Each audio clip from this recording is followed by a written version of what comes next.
नमस्ते दोस्तों। आज की इस कहानी में आपका स्वागत है। मेरा नाम सुमन है और मेरी उम्र 23 साल है। मैं दिखने में काफ़ी सुंदर हूँ। मैं अपनी शरीर की बनावट से दिखने में थोड़ी बड़ी लगती हूँ। मेरे चेहरे की बनावट आकर्षक है, रंग गोरा है और मेरा शरीर न तो बहुत पतला है और न ही मोटा, बल्कि एकदम मध्यम है। मैं गांव में रहती हूँ, इसलिए दूसरी गांव की लड़कियों की तरह मैं भी ज़्यादातर सलवार सूट पहनती हूँ। मैंने केवल 10वीं क्लास तक पढ़ाई की है और उसके बाद से घर पर ही रहती हूँ। बाहर से मुझे बहुत ही सीधी सादी और साधारण लड़की समझा जाता था। मैं इतनी होशियार या चालाक भी नहीं थी। लेकिन सच कहूँ तो मेरी जिंदगी में कुछ ऐसे दिन आए जब मैंने अपनी हदों को पार कर लिया। तब जिंदगी ने मुझे कुछ ऐसी सीख दी जो मैंने कभी सोची भी नहीं थी। बहुत पहले की बात है, मैं एक ऐसे अनुभव से गुजरी जिसने मेरे दिल दिमाग पर गहरी छाप छोड़ दी। उस समय मेरी मुलाकात गौरव भैया से हुई। मेरे जीवन में उस वक्त बहुत अकेलापन था, लेकिन गौरव भैया के साथ समय बिताना मुझे अच्छा लगने लगा। वो हमेशा मेरे प्रति बहुत केयरिंग रहते थे और उनकी मौजूदगी से मेरा मन हल्का हो जाता था। शुरुआत में जब मैं उनके साथ समय बिताती थी, तो शरीर में एक अलग सा दबाव महसूस होता था, जैसे मुझे आराम की जरूरत हो। लेकिन धीरे धीरे सब कुछ सामान्य होने लगा। हमारे बीच ऐसा रूटीन बन गया कि जैसे ही मौका मिलता, हम दोनों एक दूसरे के साथ वक्त बिताने के लिए बेताब हो जाते। हालांकि जब घर में और लोग होते तो हमें थोड़ा डर भी लगता कि कहीं कोई हमें देख न ले। लेकिन किसी को भी हम पर शक नहीं होता था, क्योंकि गौरव भैया मुझे हमेशा दीदी कहकर बुलाते थे। वैसे भी मैं उम्र में उनसे 3 साल बड़ी थी। उस वक्त सर्दियों का मौसम था और सभी अपने अपने कमरों में रहते थे। रात को सब जल्दी ही अपने अपने कमरों में सोने चले जाते थे। तब मैं और गौरव भैया अलग अलग कमरों में सोते थे।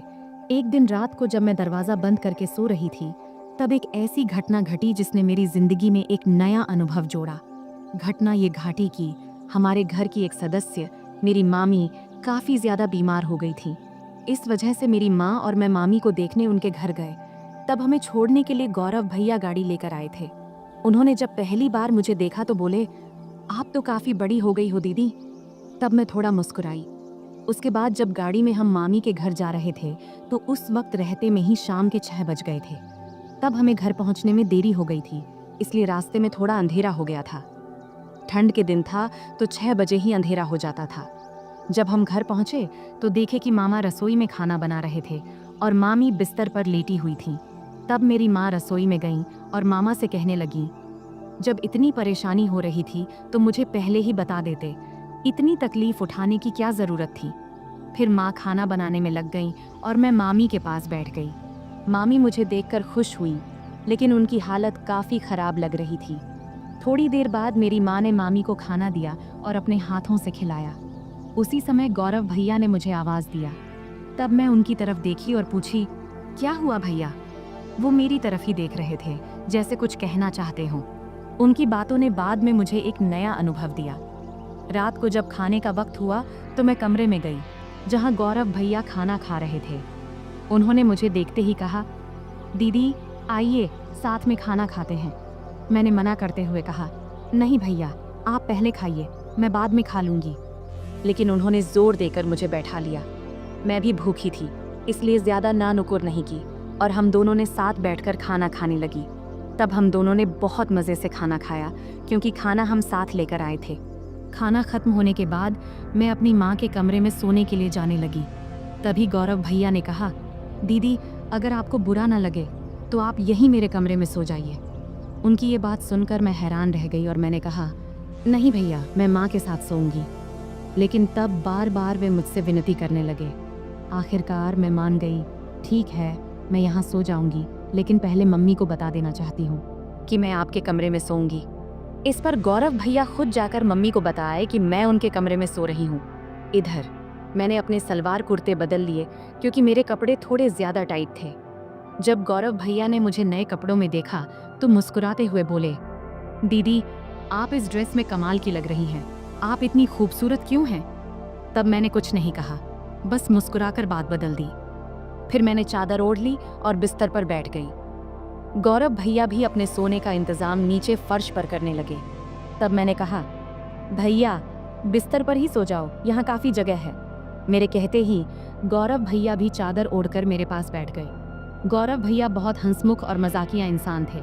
उन्होंने मज़ेदार बातें करके मुझे काफ़ी देर तक हंसाया। बात करते करते कब रात के 12 बज गए पता ही नहीं चला और न जाने कब मैं सो गई। सुबह जब मेरी नींद खुली तो मैंने देखा कि गौरव भैया मेरे बालों से खेल रहे हैं। मुझे जागते देख वो मुस्कुराते हुए बोले, गुड मॉर्निंग दीदी, कैसी हो? मैं भी मुस्कुराते हुए बोली, बहुत बढ़िया भैया। फिर हम दोनों चादर के अंदर बैठकर बातें करने लगे। तभी उसी वक्त मम्मी हमारे लिए गर्मा गर्म चाय लेकर आईं। सुबह बहुत ठंडी थी, इसलिए चादर में बैठकर चाय पीना अच्छा लग रहा था। गौरव भैया बार बार मेरी तरफ देख रहे थे। मैंने मुस्कुराते हुए पूछा, क्या है भाई, ऐसे क्यों देख रहे हो? वो मजाक करते हुए बोले, आपकी आंखें बहुत बड़ी और खूबसूरत हैं। सच कहूँ दीदी, आपकी आंखों में देखने से मन खुश हो जाता है। तब मैं मस्ती में बोली, सुबह जब मैं सो रही थी तब क्या कर रहे थे? तब वो हल्का सा मुस्कुराए और बोले, कुछ नहीं दीदी, आपके बाल ठीक कर रहा था। गौरव भैया दिखने में काफ़ी सुंदर थे। उनके चेहरे पर अभी दाढ़ी मूंछ भी नहीं आई थी और चेहरा बहुत साफ था। मेरी तुलना में उनकी हाइट थोड़ी सी कम थी, लेकिन उनकी कुछ हरकतें मुझे कभी कभी हैरान कर देती थीं। सुबह का वक्त थोड़ा व्यस्त था। मम्मी घर के कामों में व्यस्त थीं और मामू काम पर जाने के लिए तैयार हो रहे थे। तब मैं भी मम्मी की मदद करने लगी। इतने में मामू खाना पैक करके काम पर निकल गए। मेरी रोज़ सुबह नहाने की आदत थी, इसलिए रोज़ की तरह मैं नहाने के लिए बाथरूम की ओर गई। मुझे नहीं पता था कि गौरव भैया भी उसी वक्त नहाते हैं। जैसे ही मैंने बाथरूम का दरवाज़ा खोला तो मैं शर्म से लाल हो गई और तेज़ी से अपने कमरे में भाग आई। गौरव भैया उस वक्त नहा रहे थे। उनके चेहरे पर साबुन लगा था, इसलिए उन्होंने मुझे देखा भी नहीं। लेकिन मैं इतनी ज़्यादा शर्मिंदा हो गई कि वह दृश्य बार बार मेरे दिमाग में घूमने लगा। कमरे में बैठकर मैं अपनी ही सोच में खो गई और हल्के हल्के हंसने लगी।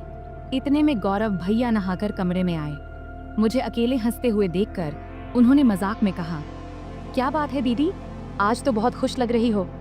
उनकी बात सुनकर मैं थोड़ा चुप हो गई और बोली, नहीं भाई, ऐसा कुछ नहीं है, बस यूं ही हंस रही थी। गौरव भैया ने मोबाइल चलाते हुए पास आकर बैठ गए और बोले, सच सच बताओ दीदी, क्या सोच रही थी जो इतनी हंसी आ रही थी? तब मैंने हंसते हुए कहा, नहीं भाई, कुछ भी खास नहीं। लेकिन गौरव भैया जिद करने लगे, नहीं दीदी बताओ ना, नहीं बताओगी तो मैं गलत ही समझ लूँगा। तब मैंने कहा, प्लीज़ भैया, इस बात को यहीं ख़त्म करो, इसमें सोचने लायक कुछ भी नहीं है। फिर मैं जल्दी से उठी और नहाने के लिए चली गई। नहाने के बाद मैं कमरे में वापस आई और मजाक में मैंने जानबूझकर थोड़ा सा पानी गौरव भैया की तरफ उछाल दी। ये देखकर गौरव भैया अचानक उठ खड़े हुए और मेरे बाल पकड़कर मुझे बिस्तर पर बैठा दिया। उनका ये रवैया देखकर मुझे गुस्सा आ गया। मैंने गुस्से में कहा, ये क्या कर रहे हो भैया? और गुस्से में उनका हाथ झटक दिया। इसके बाद गौरव भैया बिना कुछ कहे चुपचाप कमरे से बाहर चले गए। उनका ये व्यवहार देखकर मैं भी हैरान रह गई थी। मुझे खुद पर पछतावा होने लगा कि शायद मुझे ऐसा नहीं करना चाहिए था। फिर जल्दी से मैं अपनी बाल ठीक की और मम्मी के पास चली गई। मामी का ध्यान रख रही थीं, उन्हें दवा दे रही थीं और खाना तैयार कर रही थीं। तभी मामी ने मुझसे कहा, जाकर गौरव को बुला ला, उसे गरम गरम खाना खा लेने को बोल दे, वरना ठंडा हो जाएगा। मुझे पता था कि गौरव भैया मुझसे नाराज़ है। जब मैं उन्हें बुलाने गई तो देखा कि वो छत पर बैठे फ़ोन देख रहे हैं। मैंने आवाज़ लगाई, भैया नीचे आओ, मम्मी बुला रही हैं, खाना खा लो। लेकिन उन्होंने कोई जवाब नहीं दिया। तब मैं और पास गई और कहा, प्लीज़ भैया, मुझसे नाराज़ मत हो, मुझसे गलती हो गई, मैं माफ़ी मांगती हूँ। तब भी वो मेरी तरफ देखा भी नहीं और फ़ोन देखते रहे। तब मैंने उनके हाथ को पकड़कर कहा, भैया गलती सिर्फ मेरी नहीं थी, तुमने भी तो मेरे बाल खींचे थे, इसलिए मुझे गुस्सा आ गया था, अब इतना नाराज़ मत हो। तब मेरी आंखों में आंसू आ गए और मैंने रोते हुए कहा, भैया प्लीज़ इतना गुस्सा मत करो, अगर मेरी गलती है तो मुझे एक नहीं 2 चांटे मार दो, लेकिन ऐसे चुप मत रहो। मुझे रोता देख गौरव भाई का गुस्सा थोड़ा ठंडा हो गया। उन्होंने धीरे से कहा, ठीक है, रो मत, लेकिन तुम्हें मुझ पर हाथ नहीं उठाना चाहिए था। खैर छोड़ो, चलो खाना खा लेते हैं। तब मैंने कहा, पहले ये तो कहो कि तुमने मुझे माफ़ कर दिया है। तब वो हंसकर बोले, अरे बहुत हो गया, अब चुप हो जाओ, वरना मुझे और ज़्यादा माफ़ियाँ मांगनी पड़ेंगी। फिर हम दोनों नीचे गए और खाना खाने बैठे। मम्मी और मामी पहले ही खा चुकी थी। मम्मी रसोई का काम ख़त्म कर रही थी। खाने के बाद मैं मामी के पास बैठ गई और उनके साथ बातचीत करने लगी। मामी की तबीयत का हालचाल लेने लगी। इसी बीच मम्मी ने कहा, हम दोनों पास के घर में मिलने जा रहे हैं, तुम और गौरव यहीं रहो। मैंने गौरव से कह दिया है कि कहीं बाहर ना जाए, हम जल्दी लौट आएंगे। फिर मम्मी और मामी बाहर चली गईं और मैं मामी का कमरा साफ करने लगी। तभी गौरव भैया मस्ती करते हुए आ गए। मैंने उनसे कहा, भैया प्लीज़ मेरे लिए कुछ ला दो। उन्होंने मुस्कुराकर कहा, बोलो दीदी क्या चाहिए। मैंने कहा, मेरे लिए चॉकलेट ले आओ, मुझे बहुत पसंद है। गौरव भैया हंसते हुए बोले, ठीक है तुम कमरे की सफाई करो, मैं चॉकलेट लेकर आता हूँ। गौरव भैया चॉकलेट लेने चले गए और मैं कमरे की सफाई करने लगी। जब मैंने मामी की अलमारी खोली तो वहाँ मेकअप का सामान रखा देखी। सजने संवरने का मेरा भी बहुत शौक था, तो मैंने मामी का मेकअप इस्तेमाल करना शुरू कर दिया। फिर मैंने मामी के झुमके और गहने पहन लिए और अलमारी से लाल साड़ी निकाल ली। जब गौरव भैया चॉकलेट लेकर वापस आए तब मैं पूरी तरह से सज धज कर नई दुल्हन की तरह तैयार हो चुकी थी। तब मैंने बाल खोल रखे थे, लिपस्टिक लगा रखी थी और हाथों में चूड़ियां भी पहन ली थीं। जैसे ही वे कमरे में दाखिल हुए, मुझे इस रूप में देखकर हैरान रह गए। उनके मुंह से बस यही निकला, दीदी आप तो शानदार लग रही हैं। फिर मैंने उनसे चॉकलेट ली और बिस्तर पर बैठकर खाने लगी। गौरव भैया भी पास में बैठ गए और तब उनकी नज़रें मुझसे हट नहीं रही थीं। तब मैंने कहा, भैया इतना मत देखो, मुझे असहज लग रहा है। गौरव भैया हंसकर बोले, क्या करूं दीदी, आप पर से नज़र हट ही नहीं रही। आप साड़ी में इतनी सुंदर लग रही हो, मानो कोई परी हो। फिर मजाक में बोले, मन कर रहा है कि आपको अपनी दुल्हन बना लूं। मैं समझ रही थी कि उस वक्त उनके मन में क्या चल रहा था, पर मैंने हल्की हंसी के साथ बात को दूसरी ओर मोड़ दिया। मैंने मजाक में कहा, तो फिर रुक क्यों गए, बताओ मुझे पत्नी बनाकर क्या करोगे। तब गौरव भैया थोड़ा हंसकर बोले, रहने दो दीदी, मुझे पता है तुम जानबूझकर ये पूछ रही हो। तब मैंने कहा, तो क्या तुम अपनी दीदी का फायदा उठाना चाहते हो? अगर मम्मी को पता चल गया तो क्या होगा? तब गौरव भैया बोले, दीदी इतनी चिंता मत करो, हम तो घर में ही हैं और किसी को पता भी नहीं चलेगा। तुम बस एक बार हाँ कह दो, मैं सब संभाल लूंगा। तब मैंने मुस्कुराते हुए कहा, तो पहले बताओ, तुम ये सब साड़ी देखकर कह रहे हो या पहले से ऐसा सोच रहे थे? गौरव भैया हंसकर बोले, सच कहूं तो जब से तुम आई हो तभी से ऐसा लग रहा है। अगर तुम एक बार मान जाओ तो सब आसान हो जाएगा। तब मैंने मजाक में कहा, ठीक है, जब तुम चाहो मैं तुम्हारी बात मानूंगी, लेकिन तुम्हें अपनी जिम्मेदारी ठीक से निभानी होगी। इस पर भैया बहुत खुश होकर बोले, थैंक्स दीदी, मुझे पता था तुम मुझे ना नहीं कहोगी, तुम सच में सबसे अच्छी हो। मैंने कहा, रुको, इतनी तारीफ करने की जरूरत नहीं है और शाम को मेरे लिए और भी चॉकलेट लाना मत भूलना। तब गौरव भैया ने कहा, ठीक है दीदी, 1 मिनट रुको, मैं आता हूँ। जब वह बाहर चले गए तो मुझे थोड़ी असुविधा महसूस हुई। जब वह वापस आए तो मैंने कहा, गौरव भैया इस वक्त मुझे थोड़ी परेशानी हो रही है, शाम को इस बारे में बात करेंगे। लेकिन गौरव भैया मेरी बात मानने को तैयार नहीं थे। उन्होंने शांत स्वर में कहा, दीदी इतनी चिंता क्यों कर रही हो, डरने की कोई बात नहीं है, सब ठीक हो जाएगा। अगर तुम्हें असुविधा हो रही है तो आंखें बंद कर लो। तब मैंने आंखें बंद कर लीं और गौरव भैया मुझे तभी उसी पल दरवाजे पर अचानक दस्तक हुई, जिससे हम दोनों डर गए। कुछ समय बाद बाहर से मम्मी की आवाज़ आई, कोई है कमरे में? तब मैं तुरंत बिस्तर से उठ गई, क्योंकि मैं साड़ी में पूरी तरह सज धज कर तैयार थी। ऊपर से मामी के कमरे में थी। गौरव भैया का मूड भी खराब हो गया था, लेकिन उनके चेहरे को देखकर मुझे अंदर से हंसी आ रही थी। मैंने तुरंत गौरव भैया को कमरे से बाहर कर दिया और खुद भी साड़ी उतारकर सामान्य कपड़े पहन ली। फिर कमरे की सफाई करने लगी। इस बीच मम्मी ने मामी को बरामदे में बिठाया और सीधे रसोई में जाकर चाय बनाने लगी।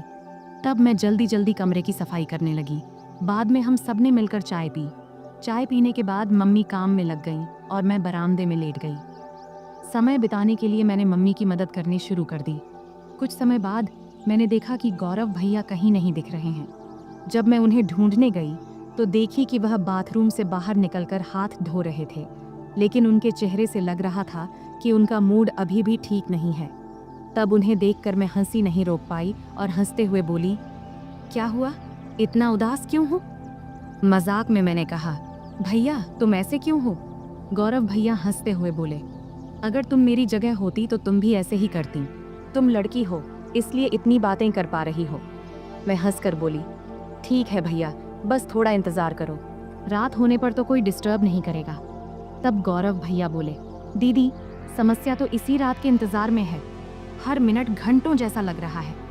तभी मम्मी ने आवाज दी, तुम्हारे भाई बहन की बातें खत्म हो गई हो तो थोड़ा काम में हाथ बंटाओगे। मम्मी की आवाज सुनते ही मैं उठकर जाने लगी और जाते जाते मजाक में बोली, गौरव भैया याद रखना, अगर चॉकलेट नहीं मिला तो मैं भी कुछ नहीं दूंगी। फिर मैं रसोई में चली गई। इस बीच मामा भी घर लौट आए थे। तब मैंने उन्हें खाना परोस दिया। मामा जी बहुत थके हुए थे, वे हमारे साथ थोड़ा बैठकर बात किए, फिर जल्दी सो गए। मम्मी मामी को खाना खिला रही थी और उन्हें दवाई दे रही थी। मैंने भी अपना खाना खा लिया और समय बिताने के लिए टीवी देखने लगी। सर्दी का मौसम होने के कारण हम जल्दी बिस्तर में चले गए, लेकिन मम्मी अभी भी अपने काम में लगी हुई थी। तब मैं मामी के कमरे में चली गई और बैठकर फोन में व्यस्त हो गई। इतना डूबी थी कि मुझे पता ही नहीं चला कि कब गौरव भैया खाना खाकर अपने कमरे में चले गए और मेरा इंतजार कर रहे थे। मैं अपनी रोज की सीरियल देखने में व्यस्त थी। जब मैं नहीं गई तो गौरव भैया खुद मुझे बुलाने आ गए। कमरे में आकर भैया बोले, दीदी आओ, मैं तुम्हारा बहुत देर से इंतजार कर रहा हूँ। तभी मम्मी ने कहा, कोई बात नहीं, अगर तुम अकेले सोना चाहते हो तो सो जाओ, तुम्हारी दीदी मेरे साथ सो जाएगी। मम्मी की बात सुनते ही भैया जल्दी से बोले, नहीं नहीं, हम तो बस बातें कर रहे थे, वैसे भी कुछ दिनों बाद आप लोग चले जाएंगे, फिर पता नहीं कब मुलाकात होगी और दीदी के साथ खेल पाऊंगा। तब मैंने मम्मी को आश्वस्त करते हुए कही, मम्मी भैया सही कह रहे हैं। इसके बाद मम्मी ने कहा, ठीक है जैसा तुम चाहो, और हम कमरे में चले गए। कमरे में जाते ही गौरव भाई ने जल्दी से दरवाज़ा बंद कर दिया। तब मैं समझ गई कि भैया अब और इंतज़ार नहीं कर पा रहे हैं, लेकिन तब भी मम्मी और मामी जाग रहे थे, इसलिए मैंने कहा, भैया थोड़ा धैर्य रखो, सब सो जाएं, फिर बात करेंगे। अगर किसी ने मेरी आवाज़ सुन ली तो मुश्किल हो जाएगी। भैया बोले, दीदी और इंतज़ार नहीं होता। तभी मुझे चॉकलेट की याद आई। मैंने कहा, ठीक है भैया, लेकिन पहले मेरी चॉकलेट दो। भैया ने तुरंत जेब से चॉकलेट निकालकर दे दिया। फिर मैं चॉकलेट खाने लगी और भैया परफ्यूम लगाने लगे। शुरुआत में हम मजाक में थोड़ी थोड़ी नोक झोंक करने लगे। इससे हमारे बीच मज़ेदार झगड़ा शुरू हो गया। हम बिस्तर पर कूदने लगे क्योंकि हमारी उम्र अभी भी छोटे बच्चों जैसी थी। तभी मम्मी ने चिल्लाकर कहा, सुमन बहुत हो गया, अब सो जाओ, क्योंकि बिस्तर की आवाज़ उनके कमरे तक जा रही थी। इसके बाद गौरव भैया ने तुरंत फर्श पर बिस्तर बिछा दिया, जिससे आवाज़ बंद हो गई। फिर गौरव भैया ने मुझे रात के 3 बजे तक सोने नहीं दिया। सुबह जब हमारी आंख खुली तब मम्मी दरवाज़ा खटखटा रही थी। उसमें बिस्तर पर ही थी, लेकिन उठ नहीं पा रही थी। इसलिए गौरव भैया ने मुझे उठाकर बिस्तर पर बिठा दिया और खुद दरवाज़ा खोलने गए। तब मम्मी हमारे लिए चाय लेकर आईं। मुझे देखकर उन्होंने कहा, मैंने कहा था सुमन समय पर सो जाना, अब देखो तो तुम्हारी आंखें कितनी लाल हो गईं। मेरी आंखें अब सच में लाल हो गई थीं। मैंने बिना कुछ कहे चाय पीना शुरू कर दिया। यहाँ तक कि मैंने मुंह भी नहीं धोया क्योंकि पूरा शरीर दर्द से टूट रहा था। मम्मी चाय रखकर चली गईं। गौरव भैया जब कमरे में आए तो मैंने गुस्से में कहा, भैया मैंने तो कहा था थोड़े समय के लिए, लेकिन तुमने मेरी बात नहीं मानी। अब देखो मेरा शरीर कितना थक गया है, मैं ठीक से खड़ी भी नहीं हो पा रही हूँ। अगर मम्मी ने पूछ लिया तो मैं क्या कहूँगी। तब गौरव भैया ने जल्दी से जवाब दिया, दीदी चिंता मत करो, मैं मेडिकल स्टोर से दवा लेकर आता हूँ, उसे लेने के बाद तुम्हारा शरीर ठीक हो जाएगा।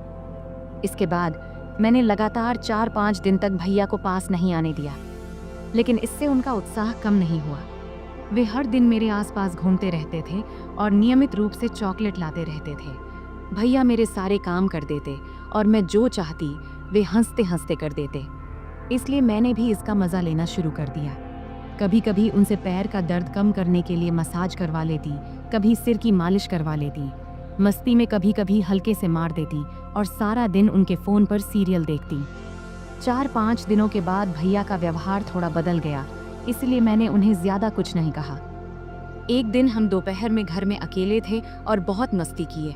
उस दिन घर में कोई नहीं था।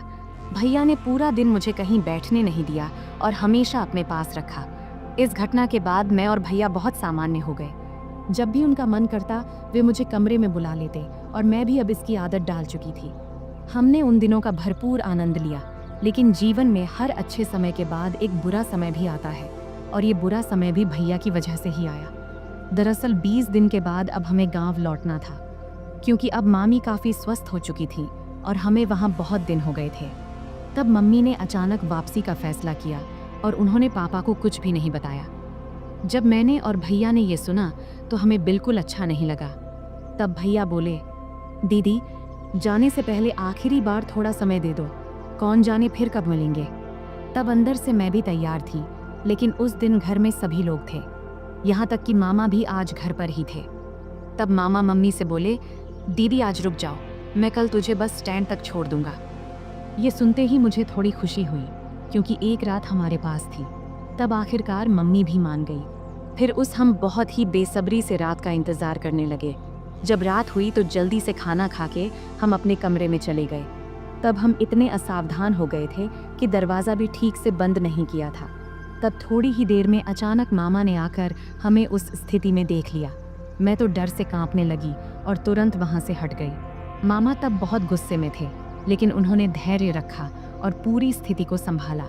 उन्होंने हम पर गुस्सा ना करके हमारी गलतियां हमें समझाईं और उस दिन ने मुझे एक बड़ा सबक सिखाया। तब मामा के प्यार और सहयोग से हमने स्थिति को संभाल लिया। उसके बाद से मैंने अपनी गलतियों से बहुत कुछ सीखा। उस घटना के बाद मैंने कभी ऐसा कुछ नहीं किया जिससे मेरे परिवार को शर्मिंदा होना पड़े। तो दोस्तों, हमारी जिंदगी में गलतियां हो सकती हैं, लेकिन उनसे सीखना सबसे महत्वपूर्ण है।